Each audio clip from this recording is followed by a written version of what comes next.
Hi everyone, welcome back to my channel. My name is Anna and today I'm doing a 3 looks in 1 using this Norvina palette. This is the volume 2. She does have 4 palettes out currently. I chose this one because it was my birthday and I got an Ulta gift card, and I didn't own any of the Norvina palettes and I've been eyeing them for such a long time, but they are $60 each, which is why I didn't jump on them right away when it first launched. I chose the volume 2 because I felt like I don't have a lot of blues and I don't have a lot of greens in my collection, and I just felt like it really was going to help with those shades that I'm missing in my collection. I just have so many peaches and pink tones, and I have so many neutrals and so many berry tones, so I felt like this was kind of missing from my collection, and I'm really glad I got it. I've never reviewed this palette, but I will kind of give my first, well, I guess it's not first impressions now. Today I've done the third look, which is what I'm wearing right now. These shimmers are beautiful and pigmented and shimmery. You don't necessarily have to use them wet. I feel like they're pretty shimmery on their own. Of course, I always like to use shimmers wet anyways. It will enhance them even more, but they're very pretty. Also, the mattes are so pigmented. You can run into a few problems where if you're not very good at blending, this might not be the formula for you. I don't think this is a beginner friendly formula. I think you have to be really experienced with how to work with pigmented shadows with fallout, and if you're a beginner you might struggle. If you use this palette, I would suggest putting your eye makeup on before you do the rest of your face in case you're worried about that, and you don't have to worry about it at all. Other than that, I do really like this formula. I do see myself in the future potentially purchasing more from Norvina. The Norvina 4 really caught my eye because it has a lot of beautiful neutrals, but I do have the OG Norvina little palette that ABH launched way back when, and I feel like there's like 2 rows that are kind of similar to it, and I feel like I have so many pinks in my collection.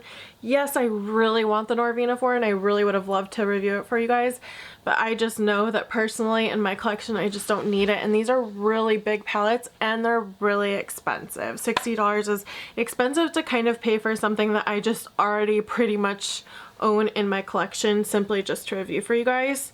So if you want to see how I got these looks, then just keep watching. Here is the first look using the palette. I did try to go more teal. I've never really played with teal shadows, so I just really wanted to dive in and play with them. The shimmers are so beautiful and they worked so well. I would be lying if I said I didn't have any struggles whatsoever. The matte teal, the main one that we used all over the lid, was a little bit hard to work with in terms of patchiness, but it did end up blending out fine. It just took a while to build up, but it was very buildable, so I did like that about it. I wasn't expecting to do such a bright, intense, crazy look today, but here we are. So if you want to see how to do this look, then just keep watching.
is the finished look. I did add a pop of green to kind of break up the matte shade with the shimmers, which I kind of wish I almost just used a blue or something because I feel like it takes it more greeny looking. I don't know. What do you guys think? And then I did add a Glitterly Obsessed on the outer corner. Look number 2. It kind of reminds me of one of the looks I did with my Sugar Pill palettes, the 3 looks in 1 with the Capsule 1 palette. But it is a little bit different. It is very dramatic. I didn't expect it to be such an intense cut crease, but these shadows are so pigmented that I guess it was bound to happen. But I mean, you know, it's okay. I really do like that green. Honestly, these like aren't the most user-friendly shadows for if you're a beginner because they do take a lot of blending and they take they're just so pigmented. They're so pigmented. So if you're a makeup artist who knows how to work with eyeshadows, you might really like these just because they're so pigmented. But here is the second look.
Was a black winged liner to finish it off, and then I added some false lashes. I don't even know what they are. They were just sitting in my little lash container, and yeah, it was a little bit hard to clean up because it is such an intense cut crease. This side was a lot easier to do. Every time I do the second eye, it's always so much easier. I had a lot more to clean up on my first eye, but then I think it's like because I know what I'm doing by the second eye, so it's like so much easier and I learned from the first eye. So I don't know. This is the second look. Let me know what you think.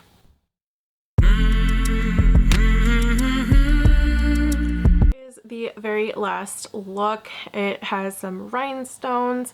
I didn't show the in-depth tutorial on how to apply them, but I do go over what steps, which rhinestones I used. I'm so sorry about that water noise in the background. That is our sub pump, so I do apologize for that. It's been raining non-stop. But here is the third and final look. I feel like it's the most Norvina-esque look just because we have the rhinestones. Norvina is very known for doing rhinestone looks, so I hope you enjoy.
obviously we did a lot to finish up this look.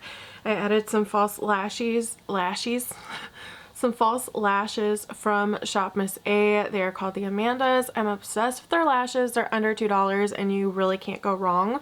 I added some black liquid eyeliner and just did a wing. Obviously, the most obvious is I added some rhinestones. I didn't want to film them because, well, I didn't have my rhinestones down here, and also it was kind of like, I've never really done it with rhinestones before, so I kind of wanted to test it before I do it. But the next time I do film a look, I probably will incorporate it somehow. I also didn't have the correct things to really do it the best way, but I will show you the rhinestones I used and I will tell you how I did it. So from Amazon, I ordered this bundle of rhinestones, and they come in tons of different sizes, and they come with a ton of rhinestones. These are called ABs. Anytime you see rhinestones that shift, they're like clear but shift all rainbow colors, those are ABs. They're my favorite rhinestones on the earth. Now, I love Swarovski crystal rhinestones. I used to deck out everything in Swarovskis back in the day. I used to be a dancer, so I'd just completely deck out my costumes in Swarovski rhinestones. But honestly, for like eye looks, I don't really want to... They're a little bit more pricey because they are really beautiful, but honestly, these ones are pretty clear and pretty nice, and they just have a variety of sizes. So I'll link this down below. I think it was like $15, but it seriously comes with so many rhinestones, and then also it came with like a little almost what looks like a lash, like a tweezer type of tool, and then also it came with 2 little pencils to pick up the rhinestones. Now, the reason why I say I didn't really have the tools that I needed is because I used this gray lash glue, which is the worst type of glue you would want to use. You don't really want to use a darker lash glue, especially if it's a squeeze bottle, and I was using a squeeze bottle. If you have a brush tip applicator, you can literally just dot where you want it and then apply the rhinestone on top, and that would be so much faster. I did start with an itty bitty one in the inner corner, and then I went up to a medium and then a large, and then I stuck with the mediums on the top. Honestly, it took a really long time even just to do these few rhinestones. I don't know how people completely deck it out, but I can't wait to play with them more, and I just feel like with a Norvina palette, there should be some rhinestones included at some point. She's very kind of known for doing very rhinestone-esque eye looks, and she really loves them, and they're so pretty, and I can't wait to use them more. Again, I'm going to link these down below. I got them from Amazon, and I think it's a really good deal, especially if you're looking to use them for your nails or for your eyes like this. Thank you so much for watching this video. Let me know down below what your favorite look was and what palette you'd like to see another 3 looks in 1 with. These do take quite a long time to film and edit because it usually takes me at least 3 days, because generally by the time I have time to film, I don't have like hours and hours and hours and hours to film because I do have a 2-year-old, so I am a mom, and so they're a little bit harder to film. But I really have enjoyed them because they get me to use my palettes a lot more and just experiment with colors that maybe I normally wouldn't use or you wouldn't normally use. Don't forget to hit that like button and subscribe if you like these videos. You guys have a great day. Bye.